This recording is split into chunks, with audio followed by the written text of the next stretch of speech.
B-boy. From the old to the new, still a B-boy. Too bold for the school, still a B-boy. East Coast to the West, B-boys worldwide. We supposed to be blessed, still a B-boy.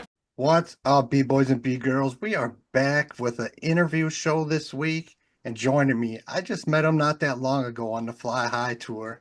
In the house, Michigan's own Bake Low. What's up? How's it going, man? Very happy and honored to be here. I was looking at your page, and you did stuff with Whitney. That's where I met you. Um, Right. and I saw did shows with Scum and Insane Poetry. All three of them have been on the podcast, so it's just like Oh, a dope. full circle. All right. But anyways, I ask everyone the same first question, and that's what's your first memories of hearing hip hop? Man, I mean, coming from where I'm from, honestly, it had to have started with Eminem. I mean, that's just my assumption because I come from such like a diverse world of music between like what my parents listen to, my siblings, the friends, what they all listen to. But I would say that have to be it as far as like what helped me gravitate to it, what I heard and liked, and was like the farthest back I can remember was probably that, because he would be on every radio station out here. Eminem came through Milwaukee. He had signed with Aftermath, but the album didn't drop. And Yeah. I had just known the song I Don't Give a Fuck. But he performed at this little club in Milwaukee. There was like 100 people. And like a month later is when he blew. It was crazy. Oh, that's Um, incredible. yeah. That was the last time I saw him live. So once you start, getting gravitating towards hip hop, who are some of your favorite rappers? So it's definitely changed over the years. I grew up listening to a lot of ICP and Twisted and things like that. That was where, I found out about them a few years later. But I do like, some hood rap. Like I love Young Jeezy. But like right now, like I listen to a lot of Lil Peep. I listen to myself a lot, mainly to try and like pick myself apart, I guess. I don't know. But I do enjoy my own music as like conceited as that sounds. I feel like every artist should listen to themselves every once in a while. But yeah, I don't know. I listen to a lot of different type of music. It's hard to really pinpoint one other than like Jeezy. I love me some Tech Nine. Even before the tour that I was just on with Chris, he's been one of my favorites. I feel like that man is very talented and very diverse with the music that he makes. So yeah, I don't know. It's hard to like pinpoint one or even just a few, honestly. Yeah, speaking about Chris, he did an amazing live show too. I mean, Yeah, he kills it on stage, no doubt about it. absolutely. And you're lucky coming, you're just outside of Detroit. Detroit's just the talent that's come out of Detroit and Flint area. I mean, Yeah. it's just bananas. Oh, anytime I'm talking to someone from Michigan, something in the water there just breeds MCs and even different kinds like the ICPs, the Eshams, the Twisteds, but then you got the Right, right. Eminems, the Royce the 5 9s. Back to my day, MC Breed out of Flint. The list goes on, but I've always had so Yeah. much respect for the Michigan hip hop scene, and I'm glad to see it continue. So, at what point did you start deciding, like, maybe I could do this? When did you start writing, rapping yourself? I mean, it kind of came about kind of randomly. Like, when I was younger, I never really thought that I would be doing something like this. I mean, even when I first found like ICP, like I wasn't rapping yet. It wasn't even a thought in my mind. So I really started making music when I was like 13, 14 years old, but I wasn't taking it seriously just yet. It wasn't until like one of my friends a long time ago introduced me to like this recording program because he one day just decided he wanted to, try making music. I never knew anybody that made music. I didn't know any rappers or, nobody in my family made music. So it wasn't like just a normal thing to hear from me. And I was like, whatever. Like I saw him trying it out and it seemed pretty cool. So, I ended up on a song. It was not the greatest, but of course you got to start somewhere. So I was probably about like 14 at this time, but I mean it didn't take long before like I started actually learning how to record the proper way and kind of started like being excited to like get home from school and mess with it and record something and I started meeting my idols at like in Michigan. I feel like Michigan juggalos are very spoiled. We have access to a lot more. ICP events and things like that. So like they would do JCWs like every other week out here. And they'd have a special guest show up, and it'd usually be someone from Psychopathic. So like I was able to like go to these events and like meet these guys, and it just made it more personal. And I'm like, man, like, that could be me one day. So I really started honing in on it. And I mean it worked out, it became, my passion. And unfortunately, that friend that showed me that, he did pass away, but I remember we used to have conversations where he would tell me that, he wants to see me do this and see me, do good at it. And, here I am, hopefully still making him proud. I actually have a question on that. So when you first started recording, what did you record on? Because I was using like a little microphone that hooked up to the computer. I played the beat on like a little CD player over here. Mine Yeah, was like just to try it and do it first until I actually evolved. right. So he used a program called Sony Vegas, which I grew to learn was a video editing program. I didn't have this program. And now that I think about it, I don't even know how he got a hold of it or knew about it. I never really got into detail with him about it, but I did the same thing you did. I used a computer mic, and I would play the song and rap at the same time, hoping that, the mic would catch it at like the perfect distance. It would take me a couple takes, and I would just use the computer recorder. So like if I messed up, I just had to start all over. And then, eventually I ended up, getting Sony Vegas myself, and then I realized, oh, this is a video program. Like there's better things out there, because I just needed something for like tracking, tracking my vocals with the beat, to where I didn't have to like do it this unorthodox way. Then I found out about like, FL Studio or Fruity Loops.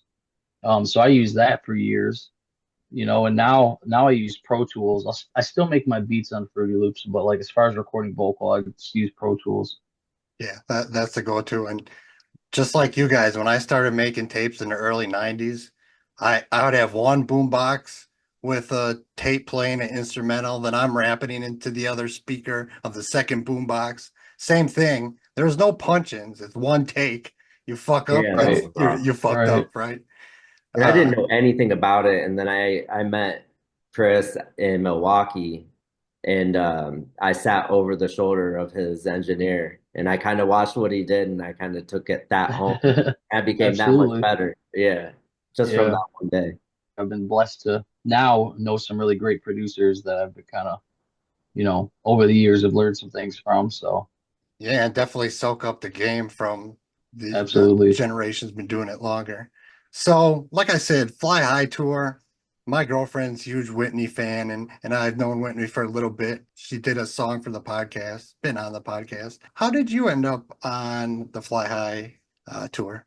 I actually, it was mainly because of Whitney, but there was a few other people that like, Chris was looking for a good crew of people.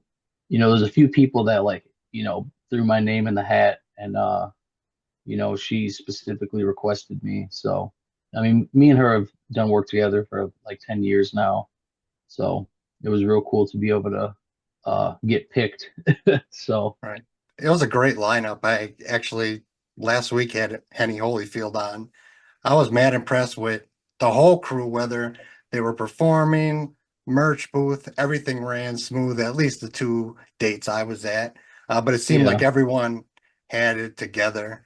Was that the longest tour you've ever been on? Because it was about 40 dates. Yeah, it wasn't the longest. I don't really know what the longest tour I've been on was. There was a point where I was touring like, 5 months, 6 months out of the year. At the beginning of this year, I did three tours back to back. Like I came home for 2 days between each tour, and then, went back out. But it's definitely the longest one, like in, for one tour that I've done in some years. The beginning of this year, I did the Green Book tour with Twisted. Came home for a couple days. I went to Canada with Shaggy. Came home for a couple days, and then I did the U.S. run with Shaggy. So it's been Nice. a long year. It sounds that way, yeah. I always say it weeds out the people who really want it because it's work. I mean, it's as you know, it's work. So people who don't Yeah, have yeah, their heart in it, don't really love the music, they'll get weeded out because they don't want to put in that hard work. That always shows. So nothing but respect for them. Are just out there hitting the ground, city after Right. city, state after state, because it isn't easy. It's not always fun. How was the Yeah. candidate crowds? Oh, it was incredible. It was definitely something new for me. This I've done I've been to Canada for two shows. I performed one of them before this. This was my first time like becoming an international touring artist as far as, leaving the country and doing a whole tour in a different country. And it was different. There was a few cities where they spoke majority French. So that was you know, a whole new experience, but it was cool. The people were very, very nice, very welcoming. You can definitely tell that they don't get as much, juggalo music as they would like out there. But the crowds were good. I mean, they were very hyped. When it was time for the mosh pit to start, they would try to kill each other just like we do back here in the States. Definitely can't wait to go back, that's for sure. It's very Yeah, beautiful up there too. Very beautiful up there. whether it was this tour, any live show you've been at, do you have any crazy show memories or stories? It's weird because so much happens that I tend to forget like a lot of it. I'm sure we were in a bus accident last year on a Shaggy tour, I did and see that. yeah, that was probably the craziest. I'm happy everyone survived. We all definitely got a lot closer. I mean, I feel like other wild things like party stories have happened, but at the end of the day, almost losing your life to something, I think that's probably the craziest. Let's say you were given a unlimited budget, money's not an issue. Who would be your top three dream collabos? That's a great question. Probably Prof, Chris Calico, and Anybody Killer. Oh, ABK. I didn't see that one Yep, coming. But he's yep. underrated. I always thought he was underrated. No, that was a sneaky out of left field one. I think I think even if all of them just did a song together, I think that'd be crazy. Yeah, I could see Chris Yeah. fitting in with that. I would have picked the guy on your shirt as one of mine. I Oh, had Ice Cube. I Yeah. had a dream that I was in his studio and he's like, I got you on a verse for $5,000. And I was like, oh, yeah. And I woke up, I was so pissed. I know recently you dropped a music video. I saw it. What new music Yep. are you working on now? What's coming up? So I'm working on a full length album right now. I've been releasing little teasers and like singles from it.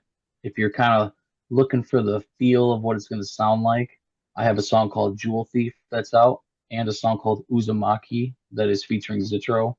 It's a very like theatrical, orchestral sounding, type music, but I mean it's very dope. It's very good. And I don't know if you've heard of Straight Jacket before. So he's been, around like he's done a lot of production for the Juggalo world. I don't remember exactly which Joker's card he mixed, but me and him have been friends for a while. And he's also done mixing for Twisted and ICP, a bunch of other big cats. And he's really like I told him my vision and he just like, I sent him the tracks and he just kind of took it and ran with it and like blew my world away with what I was expecting. So, you can look forward to that. I did just shoot a new music video last weekend that I'm hoping to get out before the end of this year, but as I was actually doing a little editing on it earlier and I was downloading it and I'm like, "Oh my God, there's so many video files." So, I don't know if that's gonna happen, but I'm gonna definitely try. I like to try and stay consistent. I've been releasing, songs, at least one song almost every single month this year. So, That's smart because people forget about you if you're not out there. oh yeah, Especially now, absolutely. there's a million rappers out there. Every block Yeah. has 10 of them. So Yeah, yeah. hard to stay above that crowd. Pluggables, where can people find you? Give them your social media tags. So I do have a website which is linked to everything. It's just bakelo.com. I'm on Facebook at Bakelo313, Instagram at Bakelo_Demon God. I got TikTok. Hopefully they don't get rid of TikTok, but for the time being, I got TikTok. I have pretty much every social there is that, you might enjoy for yourself. I have Twitter and all that stuff. I'm on Spotify, Apple Music, anywhere you can find music digitally, I'm there. But Yeah, the website, bakelo.com, is probably the easiest. and everything I heard, I mean, I dig the style. I can see knowing what you fell in love with. I can see it in your music. And there's Yeah. always a fine line between I don't want to say there's a lot of, whether you want to call them horrorcore or wicked shit artists who copy the ICPs too much, where it's just like a bad Right. imitation. So it's a fine line to really have homage to what you love, but also have your own spin on it. And I really felt honestly that you do that. So I Oh, mean, well, I appreciate that. Thank nothing but you. respect, because that is a fine line. Because It really is. Yeah. there's so many that are just like bad imitations of an Yeah, ICP or a absolutely. twisted, and that's not even the Yeah. hate. It's just No, you're right though, you take inspiration, but you can't use all just Yeah, that. that's why like when I'm working on a project, whatever I'm going for like the feel, I'll try not to like listen to too much music that sounds too different, and I'll keep going back to make sure I'm not just recreating what I'm hearing, because yeah, I don't know, I like having my own style. I like telling stories in my music, and yeah, I don't want to sound like anyone else but myself. So, but the inspiration is gonna come from somewhere regardless. Right, right. Well, I appreciate you taking 15 minutes out for the podcast. I Keep doing appreciate it. what you're doing. And, everyone listening, go check out his music, support it, support the underground. I've been saying it for 30 years, my old ass. Keep supporting it. I love to see the next generation come up. So, yeah, uh, nothing but respect for you. So, have I a good one, appreciate man. that, man. You Yeah, too. thanks for your All I right. time. Good appreciate meeting y'all. you. Peace. Oh yeah, thank you guys. Still a b-boy, from the old to the new, still a b-boy. Too bold for the school, still a b-boy. East coast to the west, b-boys worldwide, we supposed to be blessed. Still a b-boy, from the old to the new, still a b-boy. Too bold for the school, still a b-boy. East coast to the west, b-boys worldwide, we supposed to be blessed.